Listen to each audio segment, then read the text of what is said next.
That's one of the things about just starting is sometimes just sorting out all your oil paints, and over time you get a lot of them. Really, I'm just going to go through these, sort them, and just give you my visceral reactions. And the reason I even thought of doing this is because I saw this cadmium light, or a cadmium red light.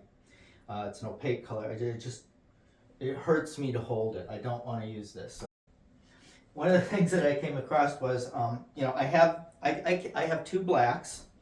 One is ivory black and the other is Mars black. And um, this again is the difference between the semi-transparent, but I really consider ivory black a true transparent, and which I would use in the early and Primavera stages, and then the Mars black, which is an opaque pigment, which I would use in the later stages when I'm doing something like scrumbling where coverage is important. Okay, so that's why you have these two different kinds of pigments. And again, black is one of the most useful colors. Anybody who tells you, oh, never mix with black, or just don't listen to them. That's impressionist bullshit. Okay. All right. So I'm going to keep these, and I'm sorting out generally my earth tones from the primary colors that I use. You know, the really bright and bold ones. You kind of going back to the black. You know, when you want to mix a black, there are some really truly excellent ways to do that. I like to use transparent earth red with ultramarine. Okay, they're both very inexpensive pigments. If you're going to do a mixture, you should use inexpensive pigments, and that'll give you a very rich, luscious black, and you can kind of push that towards the blue or towards the red, however the warm or the cool, depending on the proportions that you use for that. A really good black, just in and of itself, is just dioxing purple. But you have to be very, very careful. You have to. It takes a lot of control. It's an extremely high saturation pigment. I've used it for a glaze in the final stages because of that, to give a certain amount of richness. But otherwise, I consider this generally to be something I'm just going to use very sparingly to mix other colors with, usually offsetting a yellow like Indian yellow. I've sorted out the earth tones here. But I kind of consider these the yellows, really. With raw umber being the darkest of all of them, going to raw sienna and all the way up to yellow ochre. All right.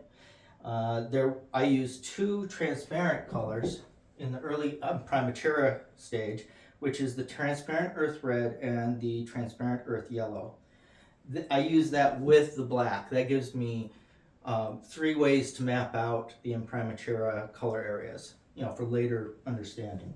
All right, cadmium green is the lightest high saturation green that I have.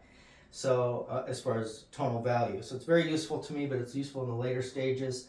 I'm putting it in I'm gonna have this handy perylene red, very useful color for the early dawn, which is what I've been using it for lately. It has the cool bias in it.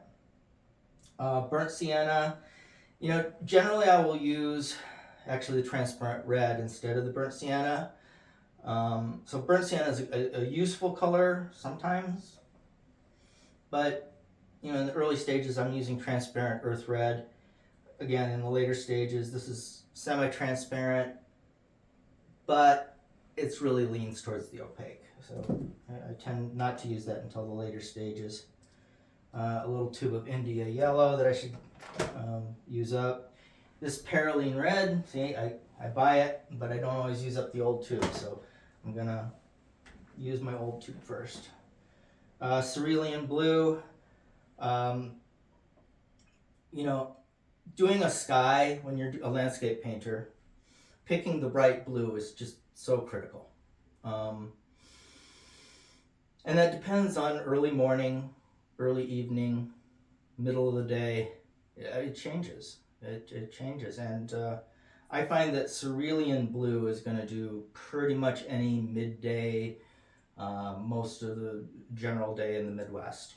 All right. And it's going to work for you in those later parts. It's opaque, later stages of the painting because it's opaque.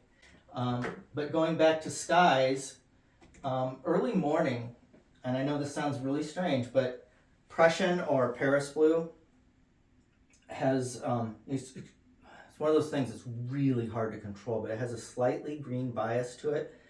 Um,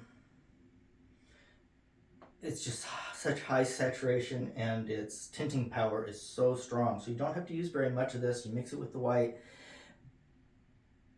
but there's something about this blue that when you mix it, it gives you just the right color temperature for early winter mornings in the Midwest. So this is one of those cases where I would say it's so important to understand your pigments and when and how you'll use them.